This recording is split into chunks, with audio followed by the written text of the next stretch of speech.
जय Hind my friends.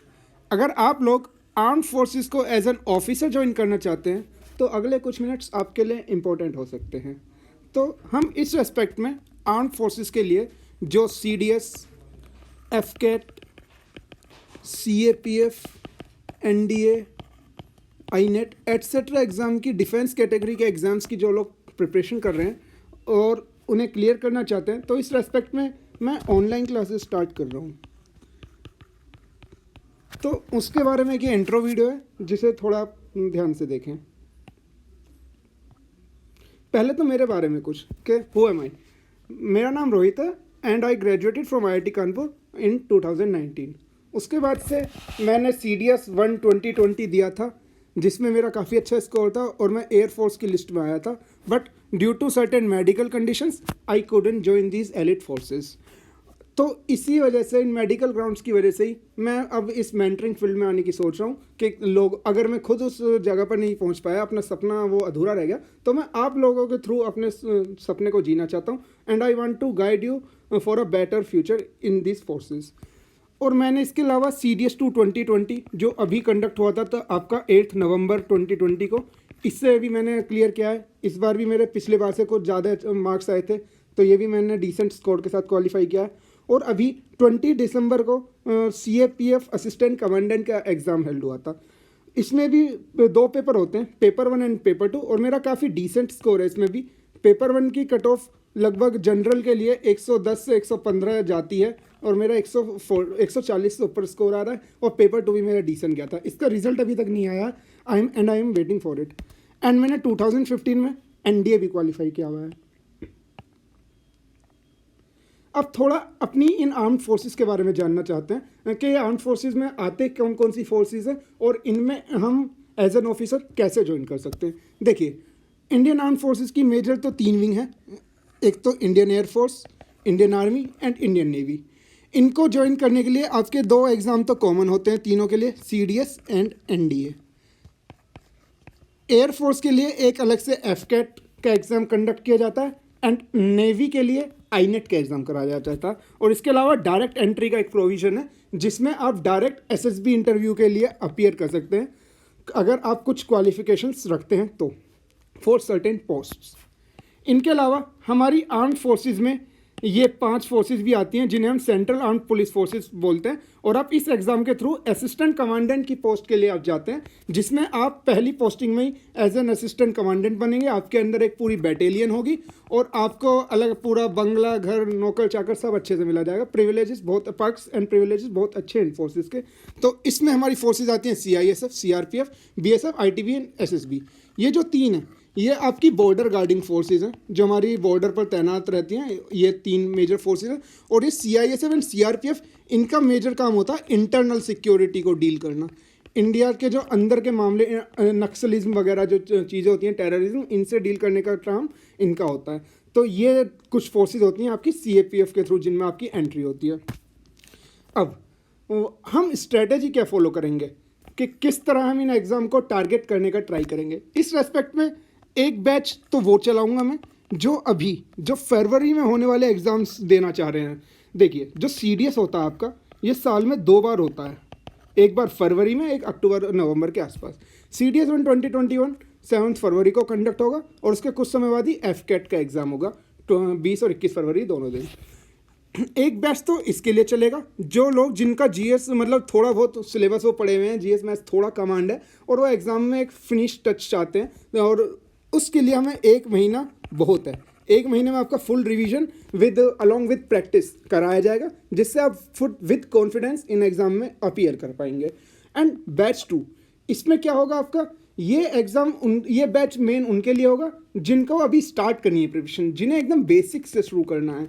उनके लिए इसमें आपके 3 मेजर एग्जाम टारगेट किए जाएंगे जो 2021 में होने वाले हैं। एक तो CAPF, CDS 2 जो अक्टूबर नवंबर में होगा, और FCAT 2 ये भी अक्टूबर नवंबर में होगा।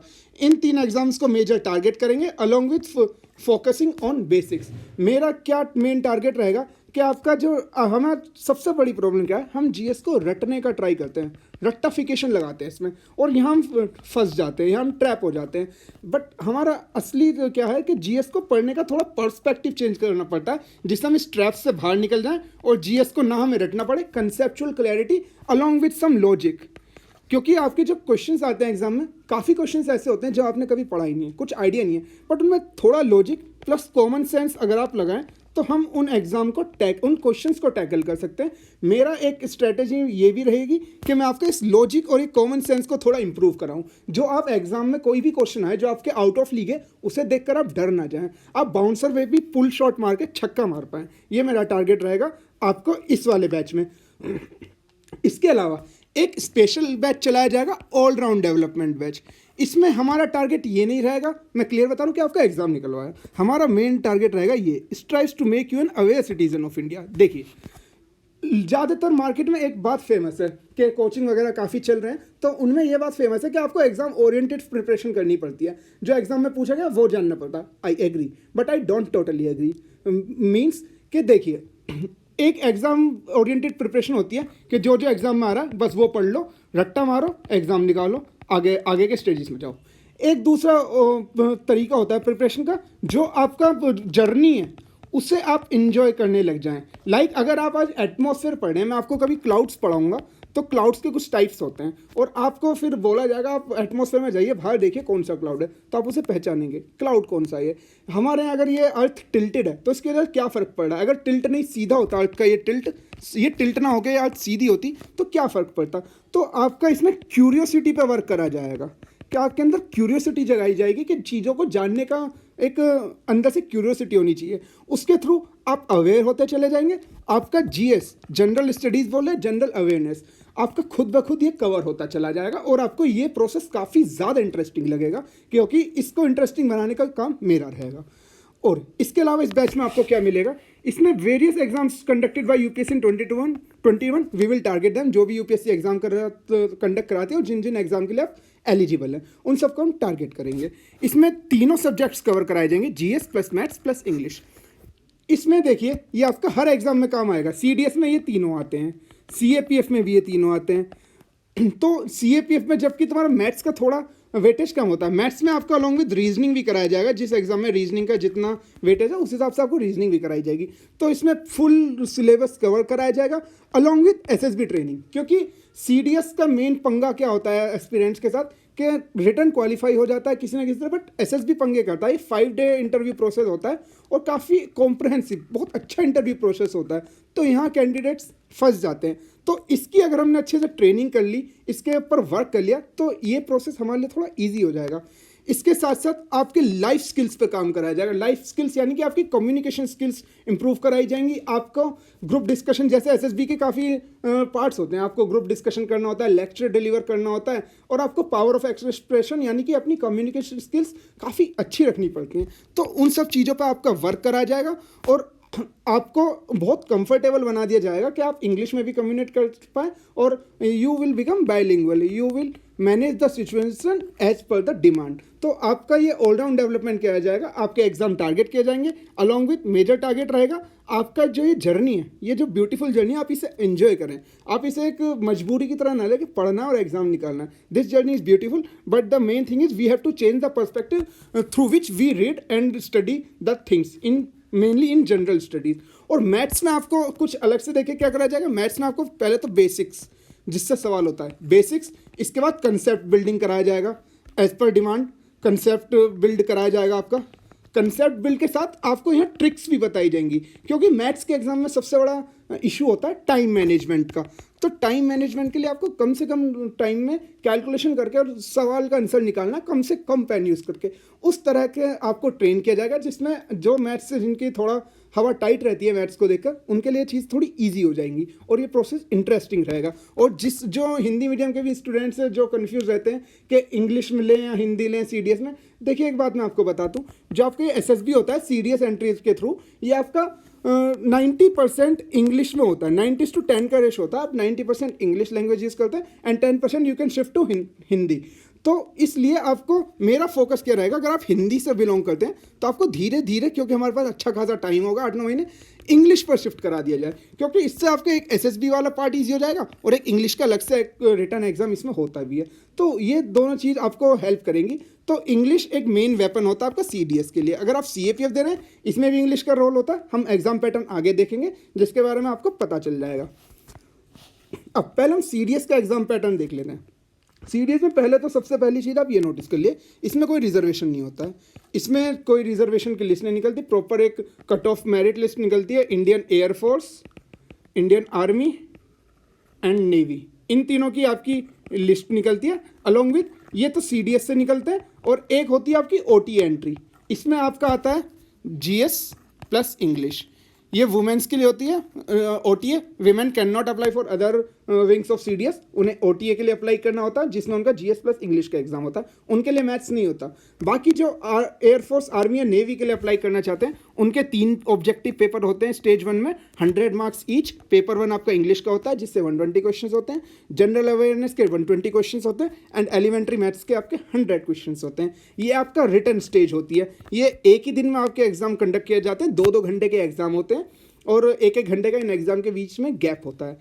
तो एक तो रिटर्न एग्जाम का पहला स्टेज तो हो गया। अगर आप इसे क्वालिफाई कर जाते हैं तो आपको कॉल आता है एसएसबी इंटरव्यू के लिए और एयरफोर्स के लिए एएफएसबी इंटरव्यू के लिए। तो आप उस इंटरव्यू में अपेयर करते हैं। एसएसबी आपका 5 डे प्रोसेस है, एएफएसबी आपका 6 डे प्रोसेस है। तो इसके अगर आप इसमें रिकमेंड हो जाते हैं तो आप मेडिकल चेकअप के लिए जाते हैं। अगर आप मेडिकली फिट है तो आपका फाइनली मेरिट लिस्ट में नाम आ जाता है। ये पूरा प्रोसेस होता है आपका सीडीएस एग्जामिनेशंस का। और ये प्रोसेस काफ़ी स्पीडी होता है। एग्जाम्स के रिजल्ट काफ़ी तेज़ी से आते हैं और ये सब चीज़ें बहुत जल्दी चलती है। अगर जैसे आपका एग्ज़ाम होगा ना 21 नवंबर में, तो आप इसके 7-8 महीने बाद ही आप ट्रेनिंग पे चले जाओगे। अगर आपने सब कुछ अच्छे से चला 8-9 महीने बाद ही आप ट्रेनिंग की कॉल आ जाती है। तो ये स्पीडी प्रोसेस होता है थोड़ा। और जो ये सीएपीएफ का एग्ज़ाम है, इस एग्ज़ाम के बारे में कैंडिडेट्स उतना अवेयर नहीं रहते, बट ये एग्ज़ाम काफ़ी अच्छा है। असिस्टेंट कमांडेंट की पोस्ट है आपको, और पहली पोस्टिंग पे आप एक पूरे बैटेलियन के इंचार्ज होंगे। इसके पर्क्स एंड प्रिविलेजेस भी बहुत ज़्यादा बढ़िया हैं। और इसके स्टेजेस क्या होते हैं? पहला स्टेज होता है आपका रिटर्न, जिसमें आपका पेपर 1 होता है ऑब्जेक्टिव। इसमें आपके 125 क्वेश्चंस होते हैं। इसमें GS plus maths and reasoning होता है। मैथ्स एंड रीजनिंग का वेटेज कम होता है, 15 से 20 सवाल मैथ्स एंड रीजनिंग के होते हैं, जीएस के बाकी सवाल होते हैं। और पेपर 2 आपका डिस्क्रिप्टिव टाइप होता है, जिसमें एस्से थोड़े से आते हैं और बाकी इसमें इंग्लिश का वेटेज होता है। इसमें 6 क्वेश्चंस होते हैं डिस्क्रिप्टिव एंड उसमें 5 मेजरली इंग्लिश के। तो पहला क्वेश्चन आपको 6 में से 4 एस्से लिखने होते हैं। तो आपके डिस्क्रिप्टिव पार्ट पे भी कमांड की जाएगी। जो हम लिखने से डरते हैं, तो आपको स्किल्स सिखाए, आपकी राइटिंग स्किल्स पर काम करा जाएगा, जो आप इस एग्ज़ाम में फंसे ना और इसे आराम से सेल थ्रू कर जाएँ। इसके बाद आपका फिजिकल एलिजिबिलिटी टेस्ट होता है, जिसे हम पीईटी बोलते हैं, फिजिकल एलिजिबिलिटी टेस्ट। इसमें सिंपल है, 100 metre running, 800 metre running, long jump and short put. ये 4 टास्क आपको करने पड़ते हैं और याद रखें, ये सिर्फ क्वालिफाई करना होता है आपको। इसमें कोई मार्क्स नहीं दिए जाते, इसे सिर्फ आपको क्वालिफाई करना होता है। और उसके बाद आपका मेडिकल चेकअप होता है। अगर आप मेडिकल ग्राउंड से फिट डिक्लेयर कर दिए जाते हैं, then you will get a call for personal interview and this interview is conducted by a panel appointed by UPSC. तो काफ़ी अच्छे लोग होते हैं जो इंटरव्यू लेने आते हैं। और ये जो इंटरेक्शन होता है, ये लाइफ टाइम के लिए मेमोरेबल होता है। ये इंटरेक्शन आप इतने बड़े बड़े ऑफिसर्स और इतने बड़े बड़े पर्सनैलिटीज़ के साथ इंटरेक्ट करेंगे, तो ये लाइफ टाइम एक्सपीरियंस होता है। इसके बाद एक एग्ज़ाम कंडक्ट कराया जाता है आपका एफकेट का। ये स्पेशली एयरफोर्स की एंट्री के लिए होता है। इसमें एक चीज़ आप याद रखें, जो आपकी टेक्निकल ब्रांच है उसके लिए अलग से एक इंजीनियरिंग नॉलेज टेस्ट होता है, जो सिर्फ 50 मार्क का होता है। इंजीनियरिंग नॉलेज टेस्ट होता है, जिसमें आपके 50 क्वेश्चंस होते हैं, 3-3 नंबर के, 150 मार्क का ये सवाल क्वेश्चन पेपर होता है। टेक्निकल ब्रांच के लिए ये 4 ब्रांचेज हैं इंजीनियरिंग में जिनसे आप हो सकते हैं। इसमें कंडीशन है, आपके ग्रेजुएशन में मिनिमम 60% मार्क्स होने चाहिए। बाकी सीडीएस वगैरह में कोई ऐसी कंडीशन नहीं है, आपके मार्क्स ग्रेजुएशन के मार्क्स के ऊपर एफकेट में है। और उसका जो पेपर 1 होता है आपका, जो इसमें क्या क्या आता है, आपका जनरल अवेयरनेस आता है, इंग्लिश आती है और आपकी मैथ्स एंड रीजनिंग आती है। तो ये भी वही चीज़ें हैं जिन्हें हम साथ में लेते चलेंगे। तो हम इन 3 एग्जाम को साइमल्टेनियसली टारगेट करेंगे और हर स्किल पे हम अपना वर्क करेंगे, जो ये सारे एग्जाम हमारे लिए कुछ ज़्यादा दिक्कत पैदा ना करें, हम ईजिली इनसे पार पा जाए। अगर आप इन पेपर को क्वालिफाई कर जाते हैं तो आपका इसके बाद डायरेक्ट एएफएसबी कॉल आती है और एएफएसबी क्वालिफाई रिकमेंड करने के बाद आप मेडिकल ले जाते हैं और मेडिकल या फिट डिक्लेयर हो गए तो आप फाइनल मेरिट लिस्ट में आ जाते हैं और आप एयरफोर्स को एज एन ऑफिसर ज्वाइन कर लेते हैं। अब देखिए, अब फी स्ट्रक्चर की बात करते हैं कि हम इन्हें ऑनलाइन क्लासेस रखेंगे और ये ऑनलाइन क्लासेस आपकी गूगल मीट पे हुआ करेंगी फॉर द टाइमिंग। जितना अपना प्लेटफॉर्म डेवलप हो रहा है इतना हम गूगल मीट पर ये क्लासेस कंडक्ट करेंगे। जो बैच 1 था, जो लोग फरवरी 2021 वाले एग्जाम्स को टारगेट कर रहे हैं, ये उनके लिए बैच था जिसमें हमने CDS 1 2021 और FCAT जो फरवरी में होने वाला है उन एग्जाम की बात करी थी। जिन्हें इसमें सिर्फ GS के लिए गाइडेंस चाहिए, मेंटरिंग चाहिए, उन्हें 1400 रुपये कि वन टाइम पेमेंट है, क्योंकि आपका ये एग्ज़ाम ज़्यादा दूर है नहीं, तो एक बार ही पे करना। और जो GS एंड मैथ्स का चाह रहा है उसके लिए 2100 रुपये है। इसमें आपका along with study material proper provide किया जाएगा, जो नोट्स होंगे, रिवीजन नोट्स सब दिए जाएंगे, और आपकी क्लासेस रेगुलर रहेंगी। इसमें थोड़ा आपको पुश किया जाएगा क्योंकि टाइम थोड़ा कम बचा है, और हम पूरा टारगेट करेंगे कि इन एग्ज़ाम्स को ईजिली क्वालिफाई कर जाएँ। और बैच 2 जो लोग टारगेट करना चाह रहे हैं 2021 वाले एग्जाम्स के, जो एकदम बेसिक से प्रिपरेशन स्टार्ट करना चाह रहे हैं, उनके लिए क्या है कि जो GS का बैच है वो उसके लिए फ़ी रहेगी 900 रुपये पर मंथ, और जो GS और मैथ्स दोनों कवर करना चाह रहे हैं उनके लिए 1500 पर मंथ। और हमने एक बैच डिस्कस किया था ऑलराउंड डेवलपमेंट बैच, जो हमने स्पेशल बैच चलाएंगे, उसके लिए आपकी 2000 रुपये पर मंथ फीस रहा करेगी। और आपका ऐसा नहीं है कि आपको बाकी जो लॉन्ग एग्जाम प्रोसेस है उसमें आपको एक साथ ही में वन टाइम फ़ी पेमेंट करा दें और आपको बाद में पसंद नहीं आए तो छोड़ने में आपको दिक्कत हो रही है।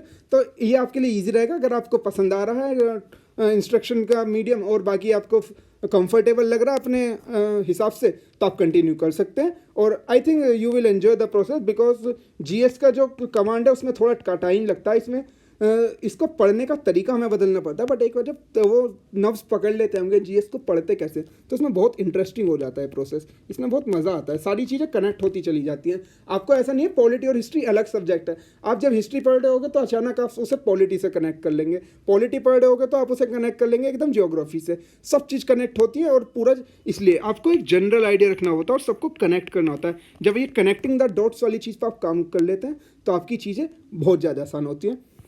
अब जिन्हें इन चीज़ में इंटरेस्ट है, जो इन बैचेस को ज्वाइन करना चाहते हैं और हमारे साथ इन एग्जाम्स को टारगेट करना चाहते हैं, वो ये कॉन्टैक्ट नंबर दिया हुआ है, इसे सेव कर लें, इस पर आता व्हाट्सएप कर दें या कॉल कर सकते हैं इस नंबर पे, ये मेरा ही नंबर है। और इसके बाद आपकी जो क्लास कमेंट्स होंगी 4 जनवरी से आपकी सब बैचेस के लिए क्लासेस स्टार्ट हो जाएंगी। और आपको गूगल मीट ऐप डाउनलोड करना पड़ेगा फॉर द टाइम बिंग। हम फिलहाल के लिए गूगल मीट पर अपनी क्लासेस कंडक्ट किया करेंगे और आपको प्रॉपर स्टडी मटेरियल जो देना होगा वो मैं प्रोवाइड करूंगा। बस आपको एक चीज़ खरीदनी होगी, वो है एटलस। सिर्फ आपको एटलस खरीदनी होगी, इसके अलावा आपका बिना कुछ बुक खरीदे भी काम चल जाएगा। मैं आपको नोट्स प्रोवाइड कर दिया जरूर करूँगा। तो thank you guys, that all from my side. जो इंटरेस्टेड हैं वो मुझे पिंग करें एंड अकॉर्डिंगली हम आगे की प्रोसीडिंग स्टार्ट करेंगे।